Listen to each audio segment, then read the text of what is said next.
Hello दोस्तों, स्वागत है आपका अपने YouTube channel India education point में। मैं धर्मेंद्र कुमार स्वागत करता हूं। दोस्तों, संविधान के सीरीज में हम लोग बात कर रहे थे मूल अधिकार पर, और पिछली क्लास में हम लोग स्वतंत्रता के अधिकार का अध्ययन किए थे। आज हम लोग शोषण के विरुद्ध अधिकार पर चर्चा करेंगे। तो जो विद्यार्थी पिछली क्लास की वीडियो नहीं देखे हैं, डिस्क्रिप्शन में लिंक दिया हुआ है, जाकर देख लें। और आज हम लोग शोषण के विरुद्ध अधिकार से शुरू करते हैं। और मैं आप लोगों को बताना चाहता हूं कि यहाँ पर अब जो कुछ भी आपको पढ़ाया जाएगा लिखने की ज़रूरत नहीं है। डिस्क्रिप्शन में देखोगे तो आपको एक पीडीएफ की लिंक मिलेगी, उसके माध्यम से आप पीडीएफ डाउनलोड कर सकते हो। ठीक है दोस्तों, तो चलिए शुरू करते हैं अनुच्छेद 23 से। हम लोग जानते हैं शोषण के विरुद्ध अधिकार।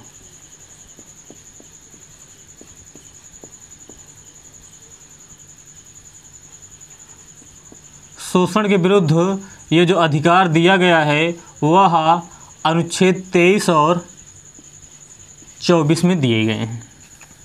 ठीक है दोस्तों, अब एक एक अनुच्छेद पर बात करते हैं। सबसे पहले बात करते हैं अनुच्छेद 23 पर। अनुच्छेद 23 में वास्तव में कहा क्या गया है, थोड़ा समझिएगा। अनुच्छेद 23 में कहा गया है राज्य द्वारा बलात्श्रम, बंधुआ मजदूरी, बलात्श्रम, बंधुआ मजदूरी, दास प्रथा,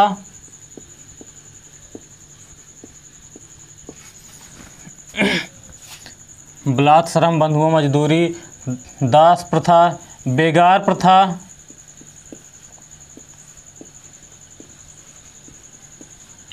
का उन्मूलन करेगी। उन्मूलन करेगी, थोड़ा समझिएगा इसका मतलब, एक लाइन में समझिएगा।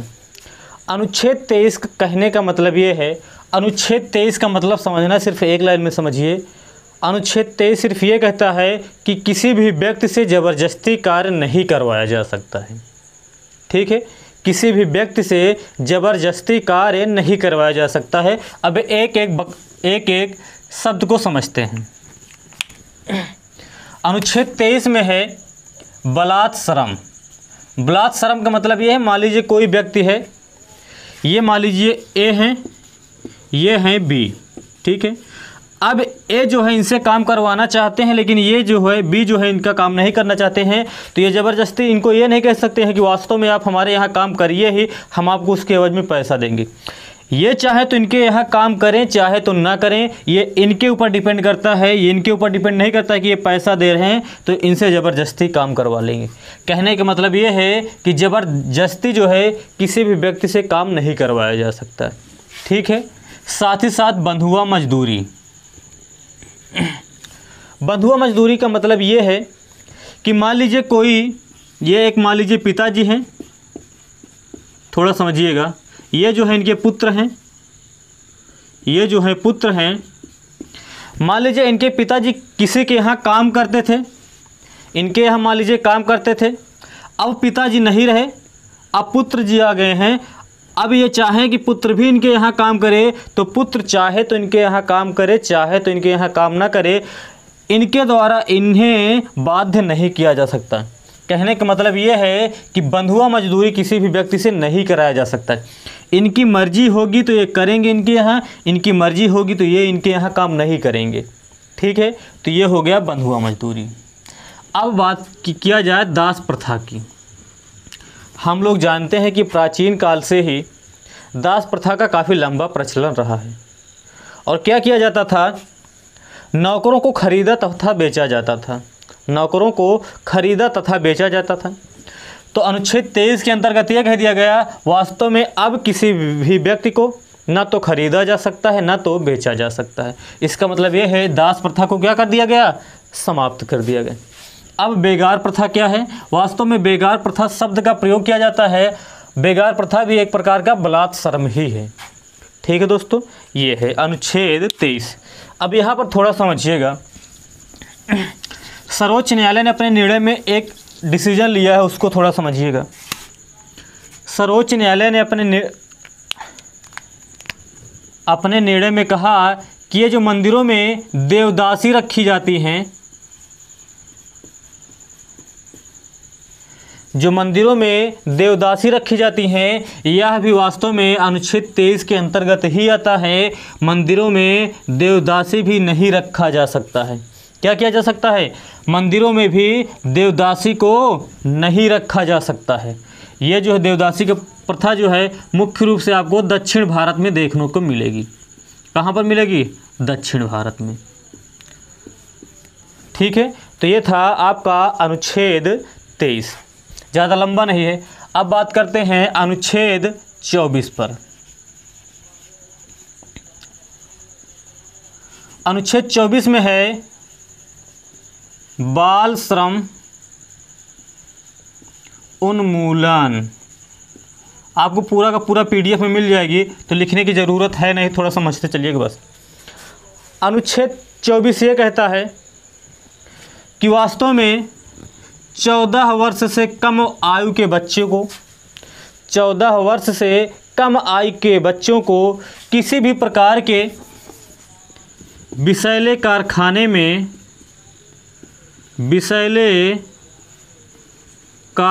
में नियोजित नहीं किया जा सकता। कहने का मतलब ये है, इसमें ये क्या कहा गया है? 14 वर्ष से कम। ध्यान से समझिएगा दोस्तों, कहीं कहीं मिलेगा आपको यहाँ पर 16 वर्ष से कम, कहीं कहीं पर आपको 16 वर्ष से कम मिलेगा। लेकिन एम लक्ष्मीकांत की बुक जब पढ़ोगे, कोई ऑथेंटिक बुक पढ़ोगे, तो उसमें जो है आपको ये मिलेगा 14 वर्ष से कम। ठीक है, तो आप लोगों को 14 ही पढ़ना है। इसमें यह कहा गया है 14 वर्ष से कम आयु के बच्चों को किसी भी प्रकार के विषैले कारखाने या फैक्ट्री में नहीं लगाया जा सकता है। ठीक है, लेकिन 2006 में एक निर्णय द्वारा ये कह दिया गया कि वास्तव में 14 वर्ष से कम आयु के बच्चों को किसी भी प्रकार के काम में नियोजित नहीं किया जा सकता है।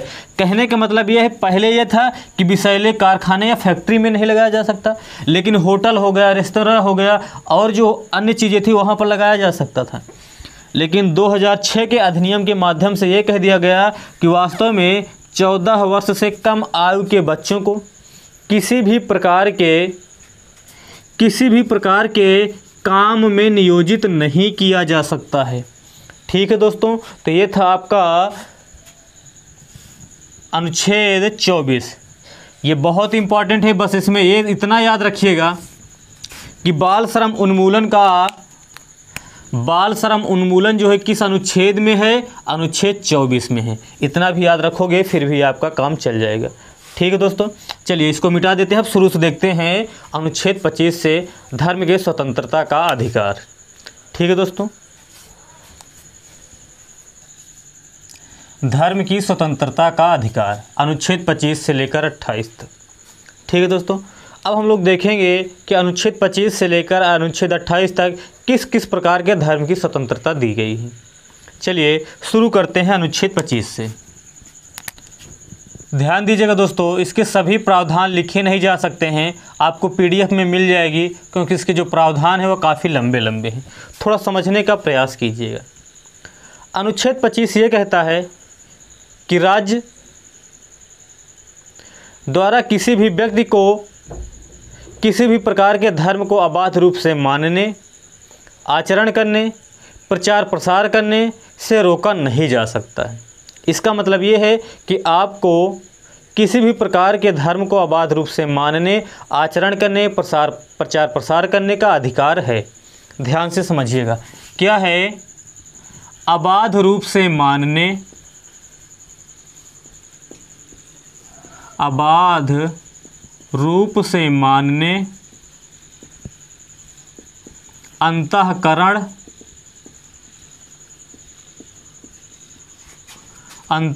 करने,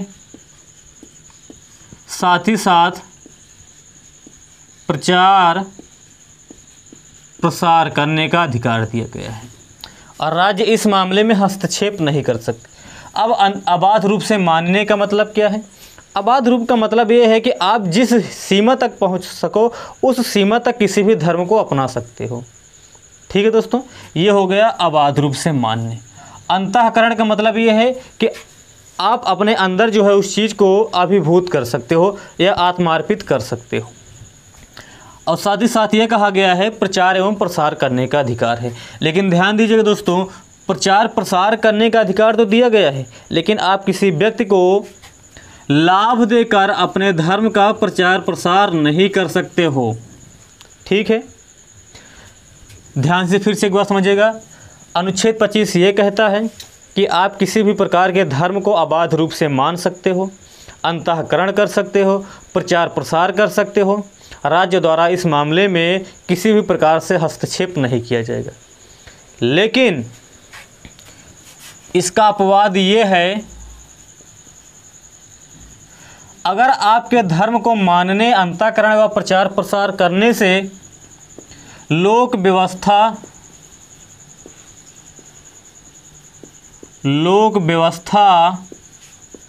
स्वास्थ्य,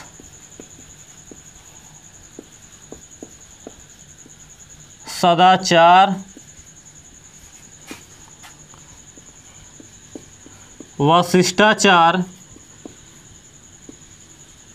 खतरे में आए, तब राज्य द्वारा आपके मार्ग में प्रतिबंध लगाया जा सकता है।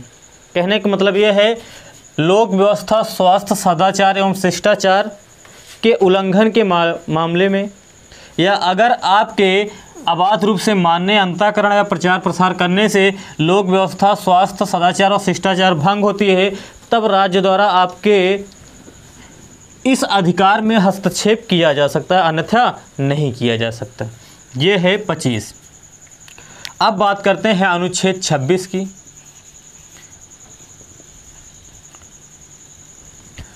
जब अनुच्छेद 25 ये कह दिया कि आप किसी भी प्रकार के धर्म को मान सकते हो, तो अनुच्छेद 26 ये कहता है धर्म को मानने के साथ साथ आप धार्मिक संस्थान को स्थापित भी कर सकते हो। क्या कह सकते हो?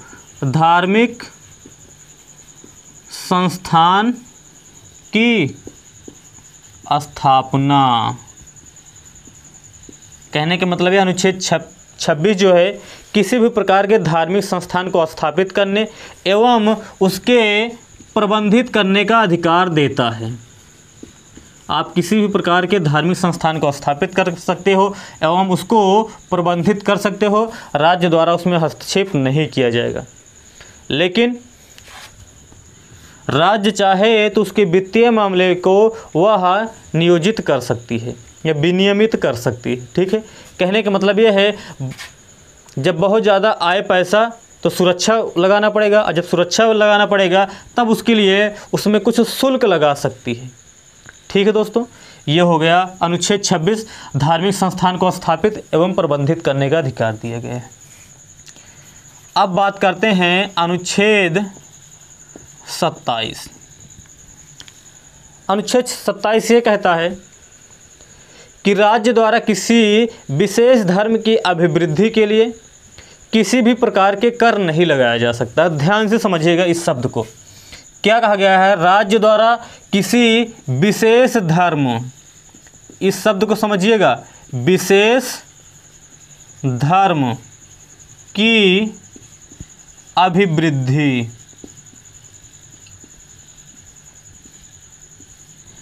अनुच्छेद 27 ये कहता है कि राज्य द्वारा किसी विशेष धर्म की अभिवृद्धि के लिए कोई भी कर नहीं लगाया जा सकता। लेकिन अगर अभिवृद्धि का आशय सभी धर्म हों तब राज्य द्वारा कर लगाया जा सकता है।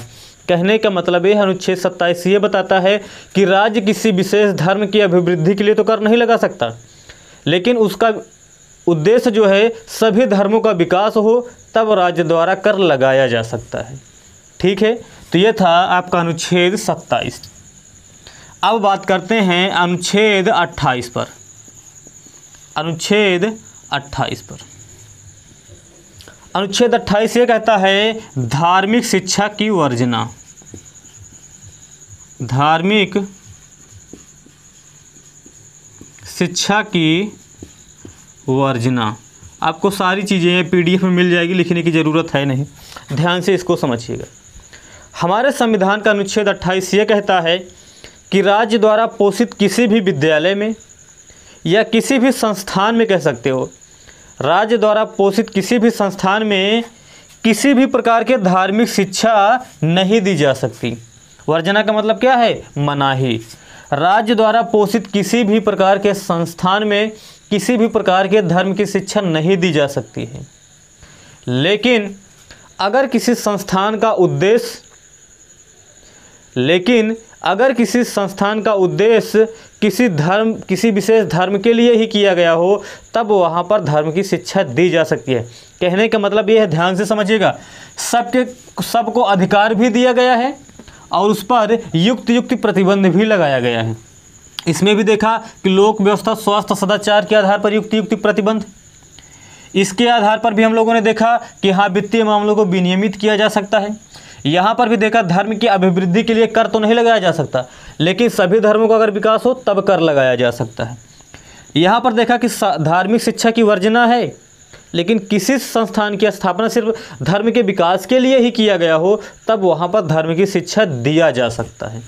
ठीक है दोस्तों, ये था आपका अनुच्छेद 25 से लेकर अनुच्छेद 28, जिसमें हम लोगों ने देखा धर्म की स्वतंत्रता का अधिकार। अब हम लोग देखते हैं अनुच्छेद 29 से लेकर अनुच्छेद 30। यहाँ से समझिएगा दोस्तों, यहाँ से बहुत सारे सवाल पूछे जाते हैं। क्या है? शिक्षा एवं संस्कृति का अधिकार। शिक्षा एवं संस्कृति का अधिकार।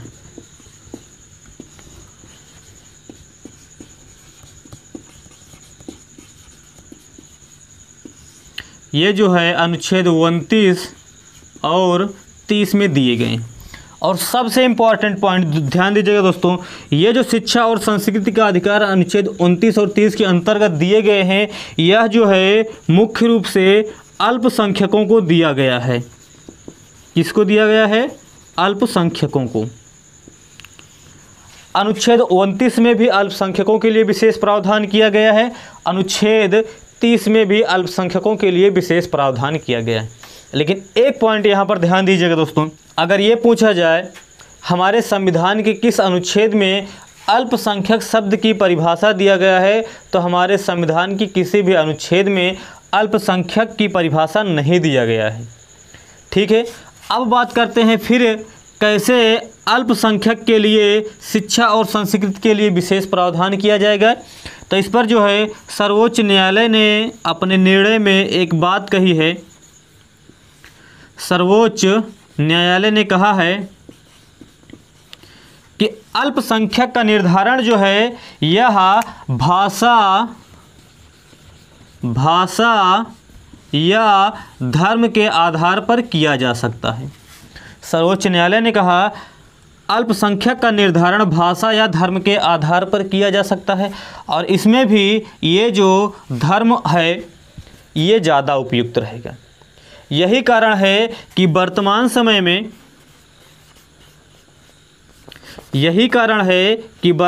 समय में हिंदू धर्म को छोड़कर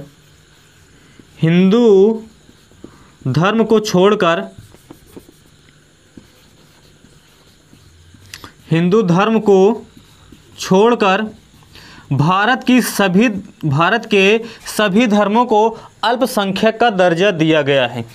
भारत में वर्तमान में हिंदू धर्म को छोड़कर क्या सभी धर्म क्या हैं? अल्पसंख्यक। क्या हैं?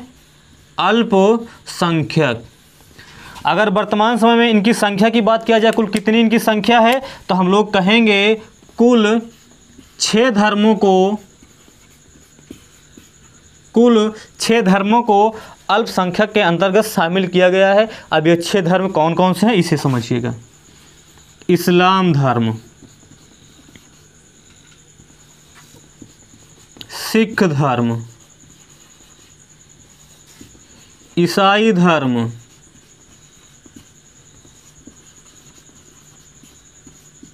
जैन धर्म, बौद्ध धर्म,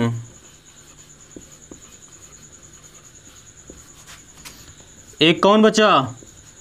पारसी धर्म। कितने हुए? 6 हुए। 1 2 3 4 5 6। हिंदू धर्म को छोड़कर भारत में जितने भी धर्म पाए जाते हैं सभी को अल्पसंख्यक का दर्जा दिया गया है। ठीक है दोस्तों, सबसे बाद में किसे दिया गया है? तो हम लोग कहेंगे जैन धर्म को दिया गया है। कब दिया गया है? 2014 में। ठीक है, अब बात करते हैं, ये तो हो गया अल्पसंख्यक से संबंधित कुछ विशेष तथ्य। ठीक है, अब हम लोग जो है पढ़ेंगे अनुच्छेद 29 और अनुच्छेद 30। चलिए अनुच्छेद 29 देखते हैं। अनुच्छेद 29, अनुच्छेद 29 ये कहता है कि भारत के किसी भी भाग में रहने वाले किसी भी अल्पसंख्यक या किसी भी व्यक्ति को यदि उसकी कोई भाषा है, लिपि है, शिक्षा है या संस्कृति है तो उसे संरक्षित रखने का अधिकार है। ध्यान से समझिएगा। मान लीजिए भारत देश है और भारत में मान लीजिए यहाँ पर इनकी कोई 100 लोग रहते हैं और इनकी मान लीजिए कोई भाषा है या कोई लिपि है, तो हमारे संविधान के अनुच्छेद 29 के अंतर्गत ये अधिकार दिया गया है कि इन्हें अपनी भाषा को, अपनी लिपि को, अपनी संस्कृति को संरक्षित रखने का अधिकार है और राज्य द्वारा इनके मामले में हस्तक्षेप नहीं किया जा सकता।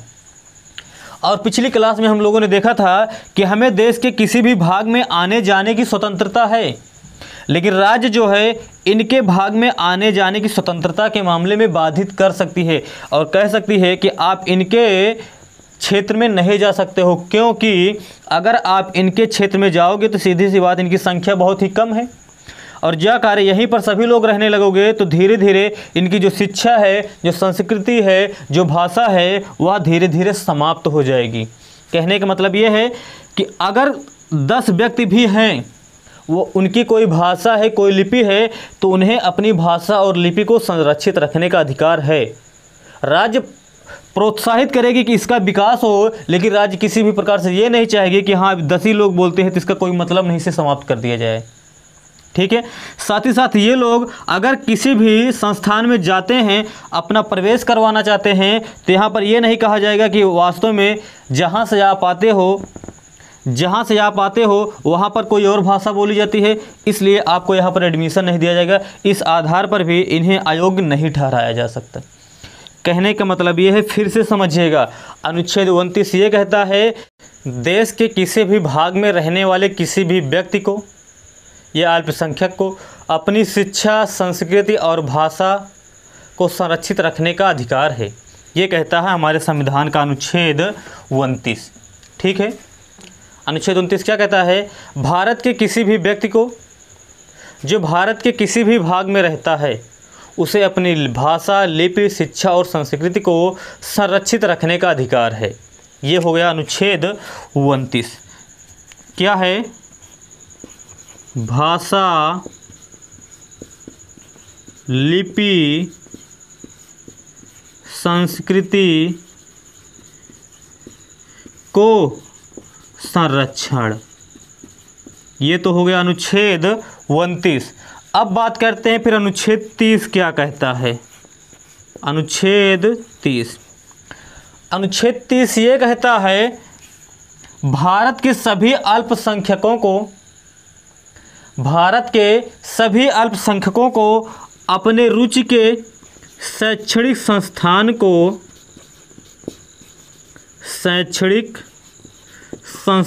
को स्थापित व प्रबंधन करने का अधिकार है। स्थापित व प्रबंधन का अधिकार है। फिर से समझिए, कहने का मतलब मान लीजिए कोई अल्पसंख्यक है, बिल्कुल छोटे समुदाय का, और वह किसी भी प्रकार के अपनी भाषा में, अपनी लिपि में किसी शैक्षणिक संस्थान यानी किसी स्कूल को स्थापित करने का विचार बनाता है तो राज्य द्वारा उसके मार्ग में किसी भी प्रकार का हस्तक्षेप नहीं किया जाएगा, बल्कि राज्य द्वारा उसका प्रोत्साहन किया जाएगा। ठीक है, कहने का मतलब ये है सभी अल्पसंख्यकों को अपने शैक्षणिक संस्थान को स्थापित एवं उसे प्रबंधन करने का अधिकार दिया गया है। तो ये था धर्म की स्वतंत्रता का अधिकार और शिक्षा एवं संस्कृति का अधिकार। तो आज जो है यहीं पर समाप्त करते हैं, आगे नेक्स्ट वीडियो में देखेंगे। तो वीडियो कैसा लगा कमेंट करके ज़रूर बताइएगा, पसंद आए तो लाइक कीजिएगा, शेयर कीजिएगा और चैनल को सब्सक्राइब करके बेल आइकन की घंटी ज़रूर बजा दीजिएगा, ताकि जब भी वीडियो अपलोड किया जाए तो उसकी नोटिफिकेशन आपको मिल जाए। धन्यवाद।